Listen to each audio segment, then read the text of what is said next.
This is Saturday, May the 16th, 2020. It's Armed Forces Day.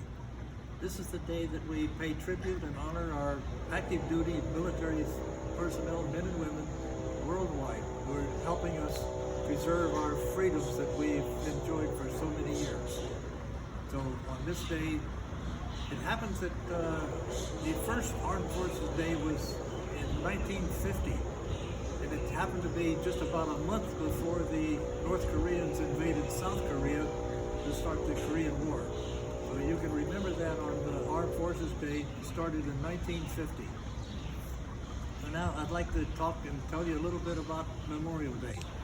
We have Memorial Day coming up on Monday, the 25th of May. I'll give you a little history about Memorial Day.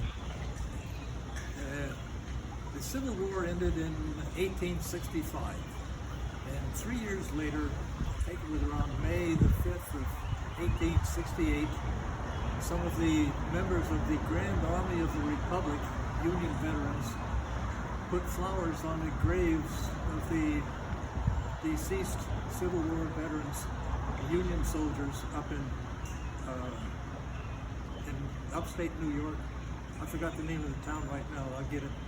But they were decorating the graves of the Civil War veterans who had died in the war. And a few years later, probably 3 or 4 years later, they started doing it on May the 5th. After that, they decided, somebody had figured out that May the 30th was a better day, they had more flowers would be in bloom, it would be better. So they started putting flowers on the graves on May the 30th. A few years later, they started calling it Decoration Day. I don't know exactly when they decided it was Decoration Day, but they named it Decoration Day. A few years later, they started decorating the graves of Union and Confederate soldiers both. And it became Decoration Day for the whole country. And then it evolved so that later on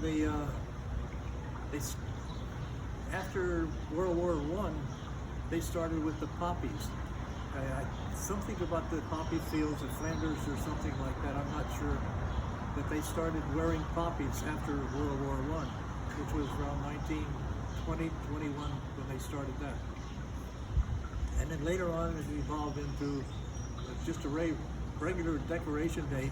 It was never a holiday until they decided to call it Memorial Day. It was around 1967, I think it was, that they decided that they better have a name, call it Memorial Day instead of Decoration Day.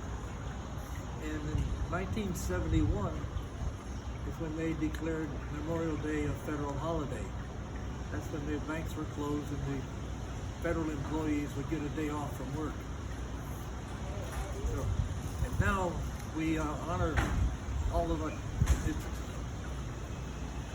The Memorial Day is intended to honor men and women who were killed during the war, and they honor their death. Now Memorial Day is more honoring all former service personnel, men and women who served in the armed forces. Not only those who died, but not only those who died during the war, but those who died as natural causes. Any veteran who is deceased is remembered on Memorial Day. For me personally, that means remembering my dad, my older brother, and my younger brother, who all served in the Navy. My dad and older brother served in World War II. My dad was a World War I veteran, so he was a double whammy. My younger brother was a Korean War veteran. So that'll be my focus on Memorial Day. Now I'd like to give you a little hint about flag etiquette on Memorial Day. Traditionally, what we do is on shore stations on the base, military bases, for Memorial Day, at 8 o'clock in the morning, they run the flag up to the top smartly up to the top, and then slowly lower it to stop it. And it flies at half staff all day long. And at sunset, when it's time to retire the flag, they'll run it up to the top again and then lower it very slowly all the way to the bottom. That's the normal flag etiquette for Memorial Day. Now, don't confuse Memorial Day with Veterans Day. Veterans Day is a little bit different, where we honor all of our veterans, past and present. But there's no significance for the veterans who have died, killed during the war. So, even though Veterans Day used to be called Armistice Day, I'm not sure when the time period was that they decided to make it Veterans Day instead of Armistice Day.